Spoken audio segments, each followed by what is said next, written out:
So the intent of this video is to understand React library, understand why it is required, what it does, and then how we can start from a project which is like a JavaScript and try to port it into a React one.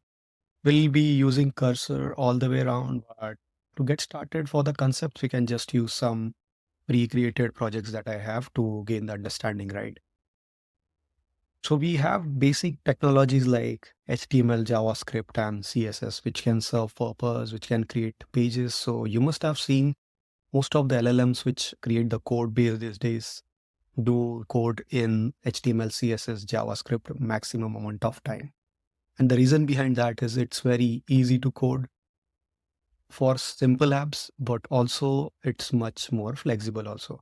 But then why do we want React to be there if that is possible in the basic technologies as well, right?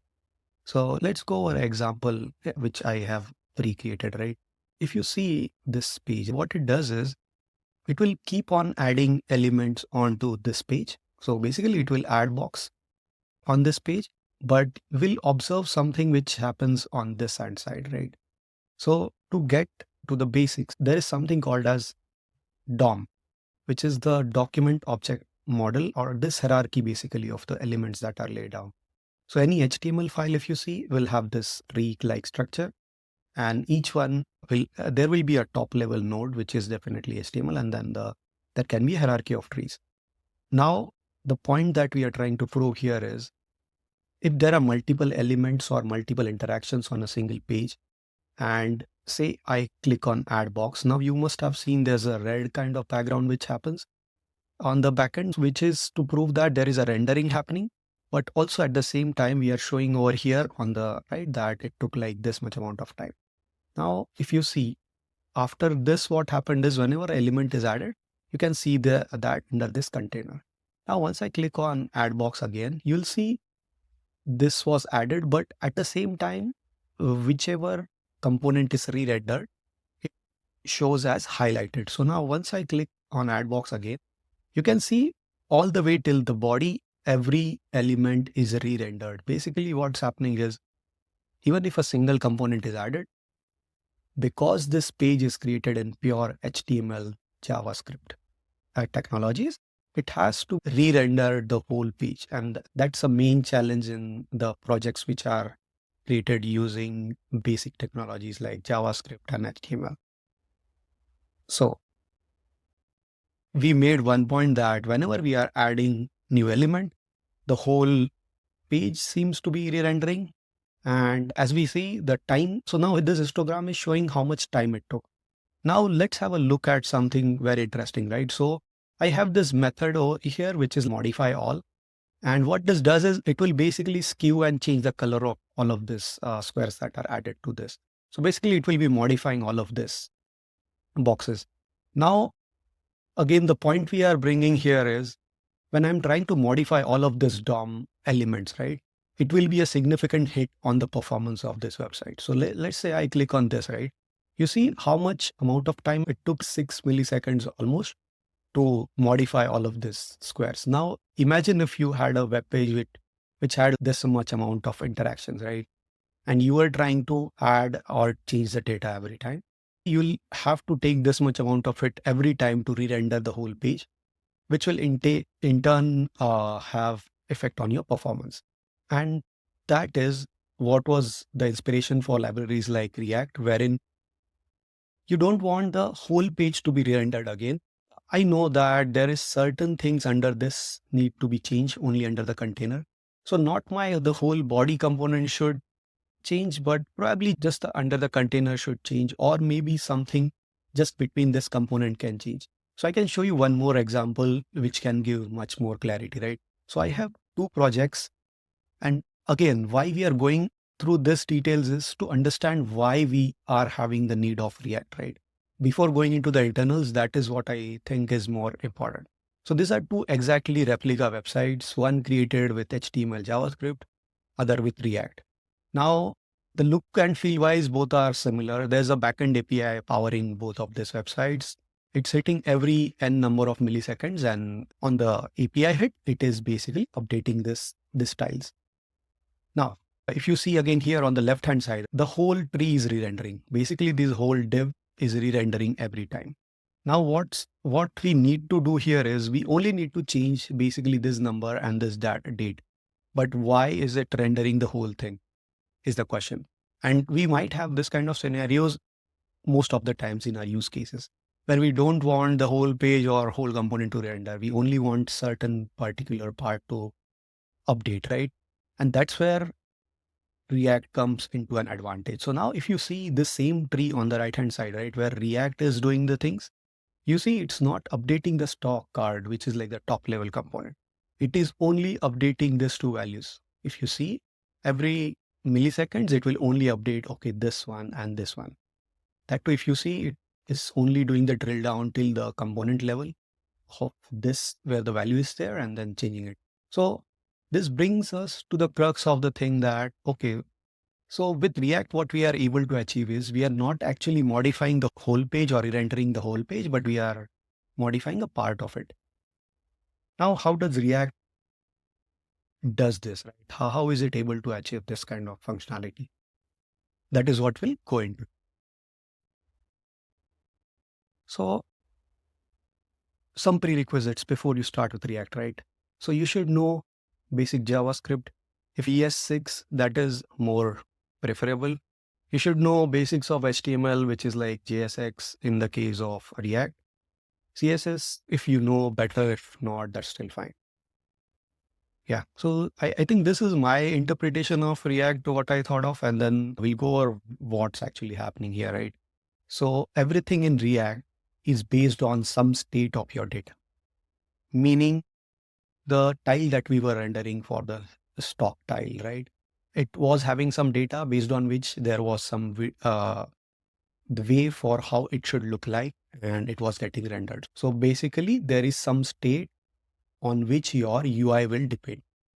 And once this state changes, or if there is some event triggered, now this can be via some event, maybe internal or external function calls, the state might change. Now, based on that state change, you will define how will be the visual representation of that particular component. Meaning, I know there is a tile and I want to show the stock count or stock number over here, but that's like the visual part of it. Now, this state plus the component will be actually composing a virtual DOM.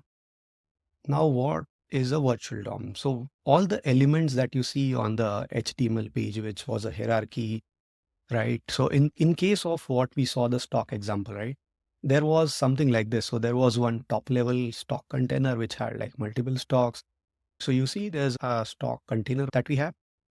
Then there's a stock card, and each card has each each stock basically has one card for it. And there are multiple, again, the values for each and every title, the name, the price, and the last updated time, right? So this is basically the kind of tree that is created, which we can say was a virtual DOM, right? Now, what React will do on its part is it will create the similar kind of DOM structure on the memory side. So when there is some state change, React knows that state is bound with a certain component. So say in this case, right, whenever we are updating, it is so the state for the stock price is only confined to this component. And as a result of that, React is intelligent enough to know that, okay, I only have to make an update to this and this point inside the tree. So unlike what HTML does, it will, okay, update the root level, then at the child level, and then at the child level. So basically it will affect the whole tree. And that's what we don't want. So React is more intelligent where it has like a virtual DOM kind of structure. And because of that, it is able to compare the previous value and the next value of a particular node. And then it only updates it selectively. And based on whatever is done, it will then modify the end level DOM. So basically it will not have like too many updates, but only selective updates, as you can see in this image. And that's what was happening over here. And if you see, that can also be proved with this case wherein, okay, if you see this React page that we have created, right, it's taking 4 MB of memory. But if you see our HTML version, right, it will take comparatively very less amount of memory because it will not have the virtual DOM constructed on the browser side, right? So it's like half size almost. But what advantage React gives us is it will selectively only do the updates and it is very performant even if the components increase. And when it gets complex, I think the performance is much better with React compared to HTML. Now that gives you a background of why we would want to do it, right? So this page itself explains you that we don't want to do so much amount of modification. And this was a very simple example, but if it's like multiple events happening and multiple data points changing, you can imagine how much data will change, and then the basic version, the HTML JS version, might cause a problem.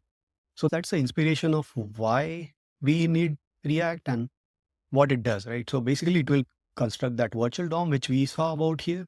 And based on that, it will, like the diff of the previous and the next version, it will selectively do DOM operations and render the UI. So you'll see very less number of re-renders over here. And even if there are re-renders, it's only on the selected portion of the screen.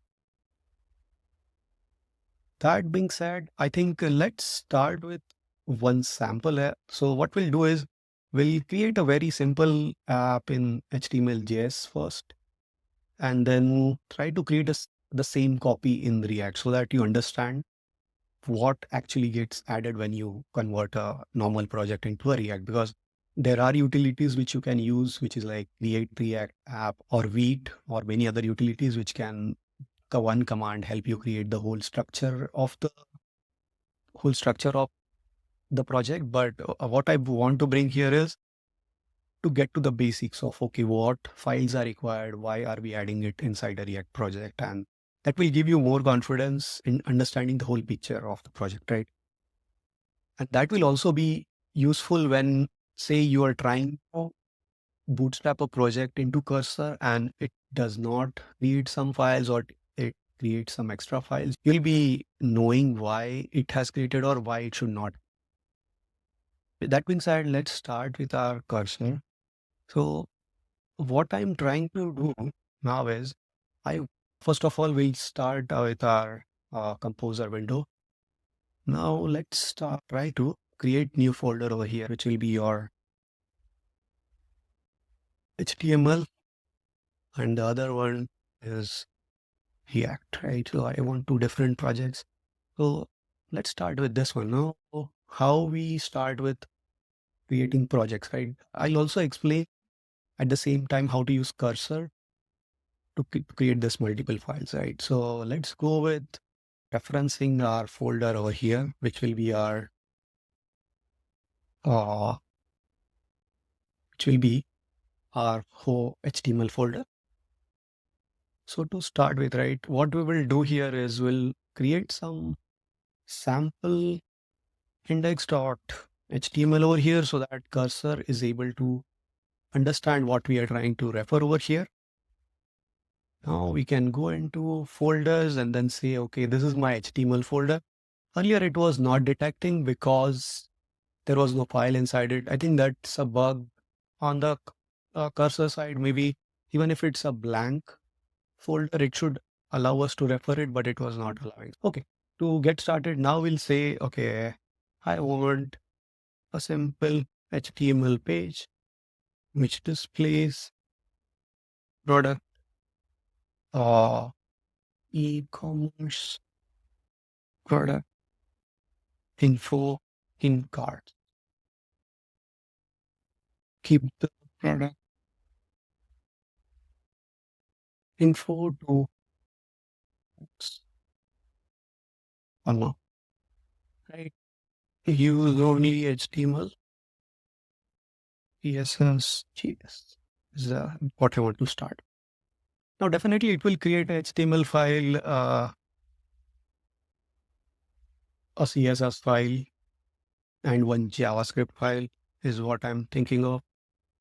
Right, so I accepted it. We can see if you want to run it. We go over here, click on go live, and it should start that particular project.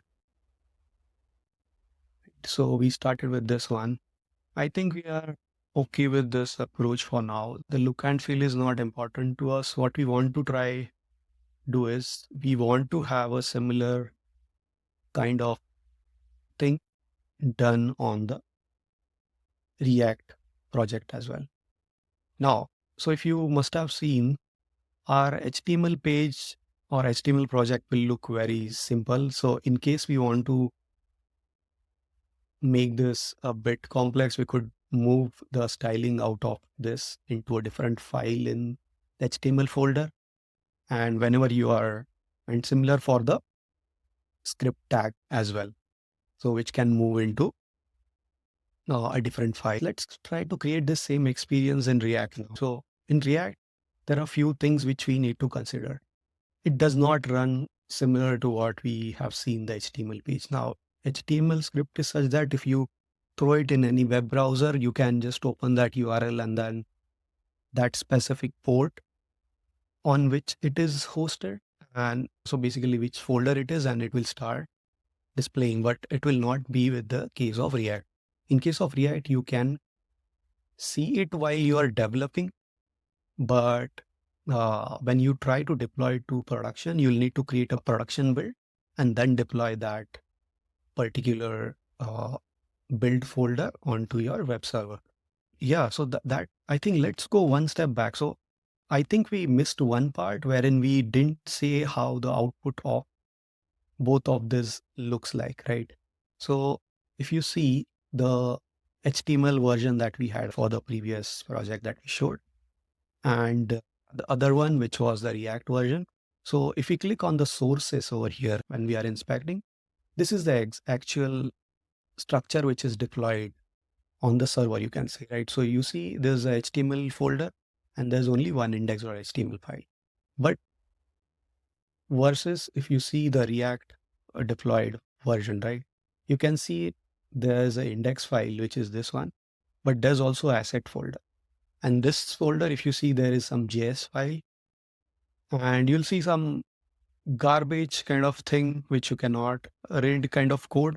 And this is where the React libraries that we'll be seeing comes into picture. So basically what it will do is whatever components you have written in the JSX or the language which React libraries understand, it will convert it into a single HTML page and a JavaScript code base and then put it inside a build folder. So basically this is your build folder and you are hosting it on a web server. That's what's happening. So now going back to our page, right? So we want to create something like that. Let's also in the React directory start with a new file, which will be again the similar index.html. But here we want it in a different format, right? So we will say we'll start with HTML for now. And we can say, yeah, React app. And very well, it is suggesting us. Now, only change here will be, we will be adding some more things to it. Now, it is suggesting us to use directly the linked version, but I think instead of that, we'll be using something different. So what we'll do is we'll refer it from a different external script, right? So that we can have our React logic over or the React components over there. We can have type module and have index.js. Yeah, that's what I wanted. And here we'll have this root. So what we'll be telling React library is, I want all my components loaded on this. Okay, can delete this one.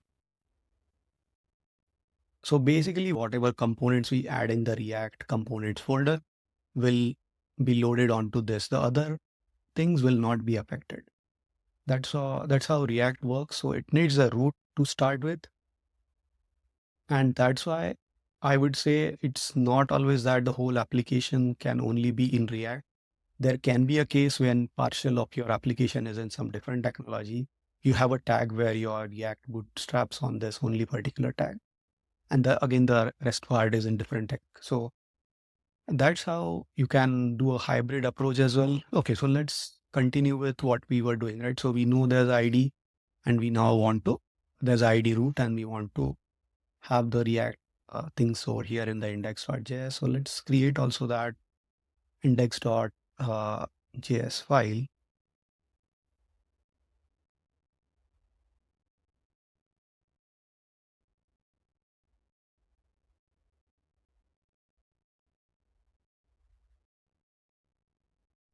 So what we are doing here is we are importing the React from React DOM from React DOM library. And then again, this is something which we are telling the library of React DOM to bootstrap our React project or the whole React DOM on this element which we started. So basically, this is where our whole thing will get piled upon all the components. And then on the root render, we can say, okay, this is our React component. Right now, we are only saying hello world, but we can have the whole hierarchy of components over here. Okay. So ideally, what we should see when this executes it is over here, this will get replaced with uh, hello world over here.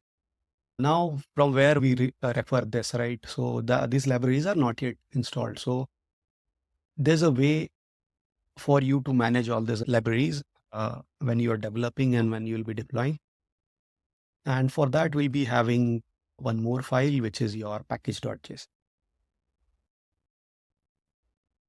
Now, what package.json will do is it will define what your project name is, your project structure, and also what libraries need to be installed inside this project for it to be developed and for it to run, right? So let's start defining it. Again, to reiterate this, you don't need to create this from scratch, but I'm just showing this to give you a direction that even if you know how to do HTML/JS, you can also you can bootstrap a React project from scratch. You don't need to use like complex libraries as such. But yeah, libraries come with their own advantage as well. Yeah, so we'll be getting some auto suggestions. We can use those. So I think we can get app. So here it will say, okay, what's your main module? I don't think we require this. The main thing that we require here is scripts, first of all, because script is what will be helping you to run it. So we'll not be able to run it inside a web server like we did for the HTML. We'll need to run a command where we say npm start or npm run start, and then it will run this React scripts. So React script will actually do that magic of converting everything into your uh, final compiled build module, and then understand all your components that you have created in JSX and convert them into your plain HTML, JS things, right? So it will also require this libraries. I don't think we'll require React scripts, but yeah, I think we can just remove this one for now. Okay, so to get started, I think this much should be fine. And we are done with this. We can try to do npm install and then try to run this project as well and see what happens, right? Let's go open our terminal.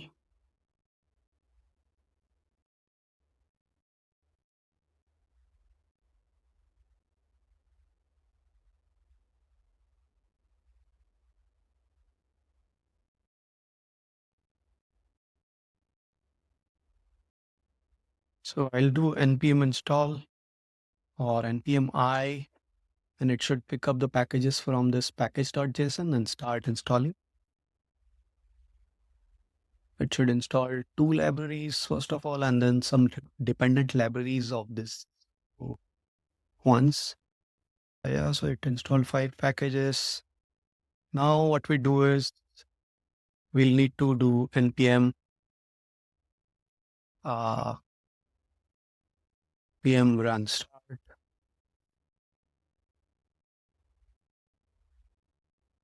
Yeah, so it's saying this is not there. And yeah, I think we'll need one more library for here, which is React.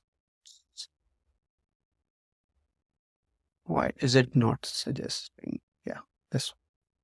And we'll need to install once again because we missed that one in the initial run. So now by default, if you see that it has auto suggested us to use the React 18 version.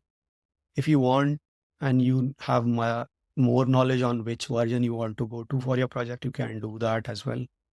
So unlike if you start with the composer and give it a command, say create a React project, it might mess up with this one. Like it will not be specific as to which version you start with unless you specify explicitly, right? Yeah, so we got React scripts installed. Let's try to run it now. And once we do npm run start, it will try to give us some error and see what it is, right? So it's saying could not find the required file index.html. So now all these libraries, they want to have things in a certain way. So our React project should look like. So you'll need to create a new public folder over here. So all your external images which are to be made public or your files which are to be served has to go inside this. So I'm moving this index.html inside this public folder. Okay.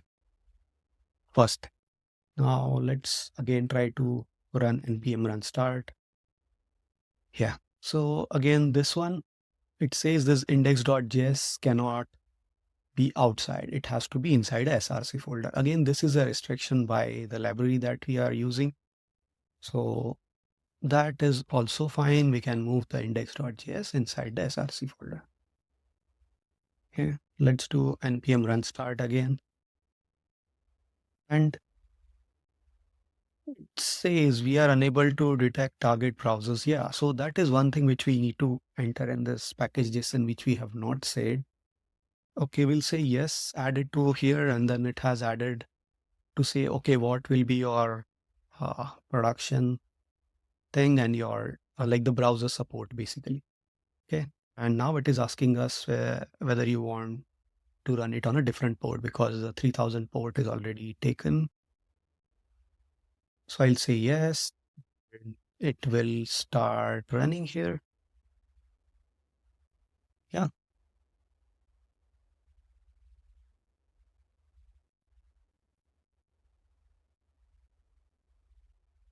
So we can see we got the hello world thing, and in the code base, when we see, we can zoom this a bit to say our body has a root and thus this hello world got added.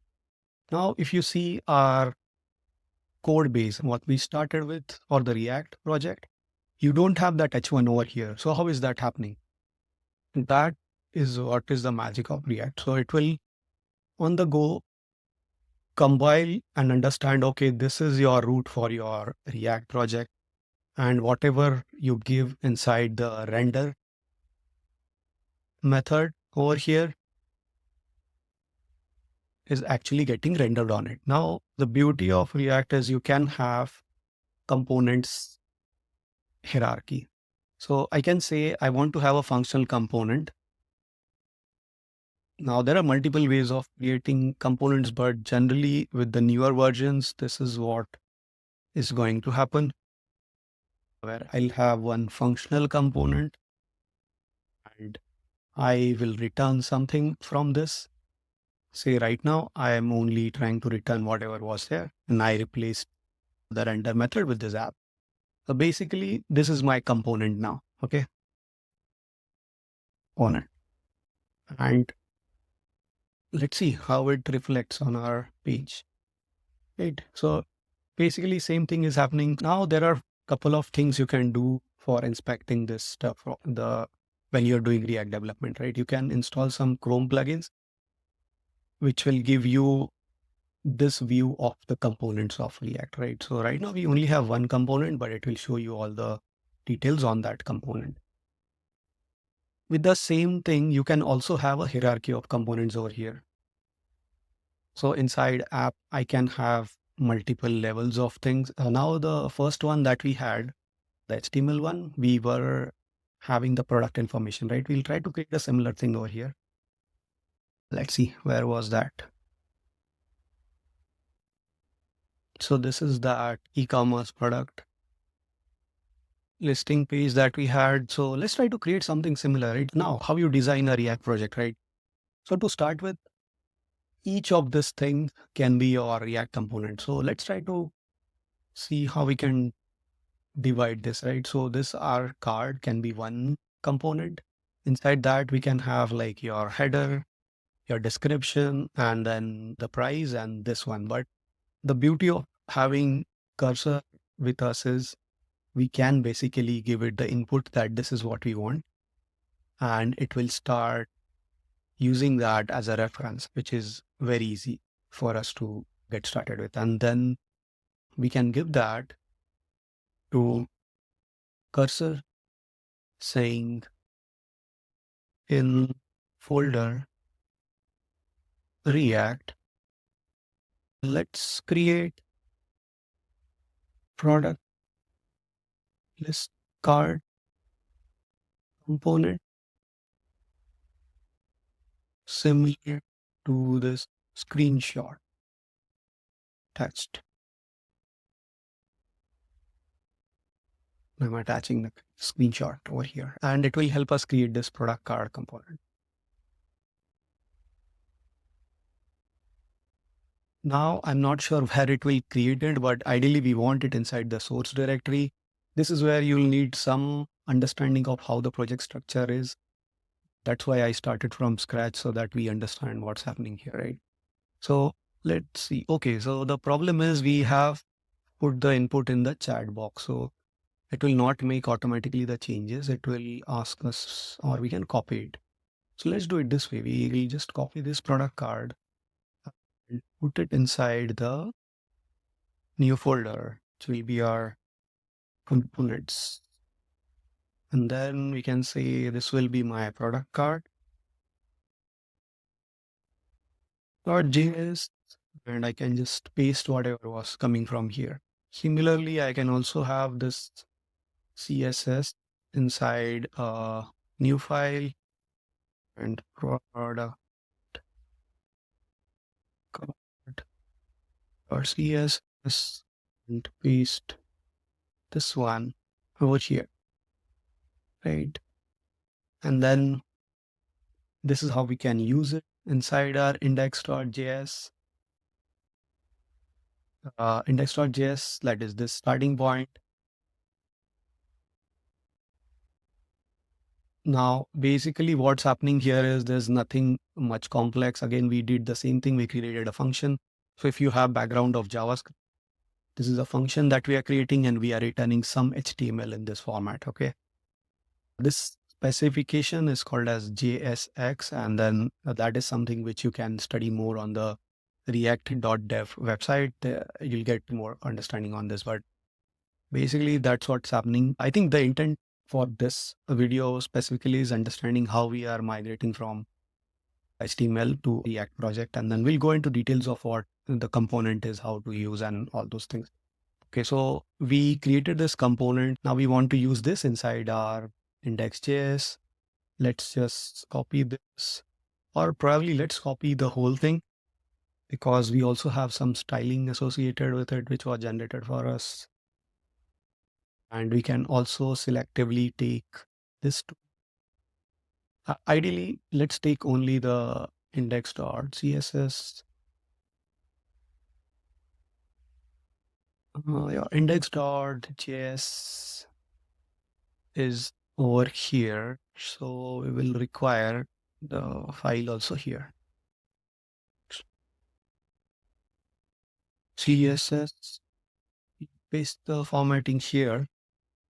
Now we got this one, and we'll need to import index.css over here.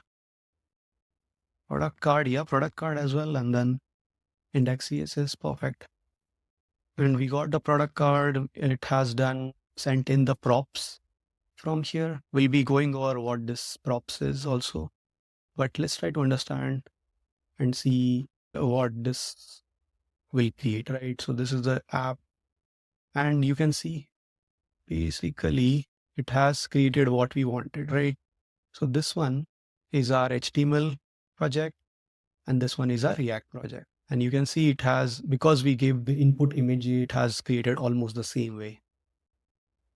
Okay, so that's one more thing about we using cursor over here. That's giving us the advantage.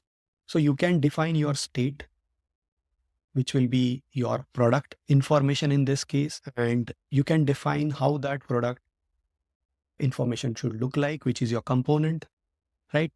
And then React will handle the rest of the case of rendering. So let's go over that one, right?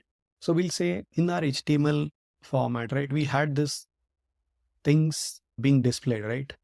Let's try to pull this out inside a JavaScript and then tell it, or we can do better, right? Let's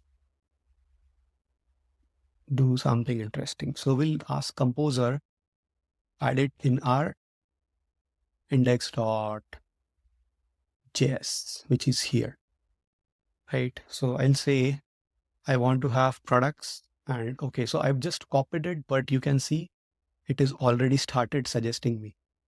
I was planning to give it a prompt, but this looks like one step forward. So yeah, I think that's what it has done.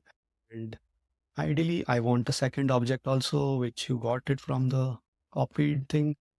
Interesting. I am shocked to see this. So basically, it's using what I copied from exact values, right? Interesting. Yeah, so it's not auto suggesting. I think it took from what I copy pasted. And the next thing, how will be displaying over here, right? So we don't need to create something like this. This is not the right way. So in React, there's a way for you to iterate over objects. So I can just iterate on this product array and then give this component just once. That's the beauty of React. So let's try to do that, right? So I'll just say start with products dot app, and then I think it should do the magic for me, like the cursor thing. So yeah, it took the product card, it took the title, description, price, and as well the key, because key is very important in this case. I think we'll go into details why the key is important, but for now, just let's this and see if we are able to, yeah. So you can see we are able to see this. Forget about the formatting because that is like a CSS part, but you can see basically we are able to create that same thing in React, and then we can confirm that from here. If you see inside our container, so our index.html has nothing related to product information. It only has a root, and it is basically started creating components inside this. So what you can say is your React starts here, and your React, basically it's suggesting everything for us. Yeah, React ends here. That's what I wanted to say. And you can have your other things over here, which is the beauty of having React inside your projects. Existing projects is you can have some of the part in your HTML, JS, and this part in your React. So yeah, I think that concludes with what we started with, saying, okay, we wanted to start with a HTML project, created that one, and then created this React project from scratch. So I think there are few things which we didn't do, which was your build command as well. So we can add that in your package.json. And now when you want to deploy your React code base, you'll basically just say npm run build, and it will create a production grade deployable version of your website, right? And if you can see in the React folder, it has created this build. And you can see the exact thing that we are seeing on the browser, which is your one index.html file. Definitely you'll not have the whole logic over here, but the magic will happen inside this, the JS files over here. You can see there are multiple JS files that are created by React, and this will be having all your logic. And you can host this inside any web server, and your website will be ready over there. So that's the power of it. So to go back and justify this diagram that we had, considering this is our component and having this diagram on the side, we have some data over here, which is this products, which is our state, you can say. And then based on the state, we have in the React component decided this what will be our visual representation. So visually, we want it to be displayed this way. We have certain class name given to the div, and then we want to iterate this product card component multiple times. So if there are like two objects inside this, there will be two product cards being displayed inside that, right? So with the state and with the JSX given, that is our component, we are able to construct virtual DOM and then do selective DOM operations. I think even over here, what's happening is when we are running the React version of our website, we are actually adding this multiple product card divs over here on the go, right? But that happens only on the load. So when we try to refresh, you'll see there are multiple this components added, and then we don't have any operations as such. But if you try to see over here in the plugins, right now, you'll be able to see, okay, inside the app component, there is product card for whom the key is this.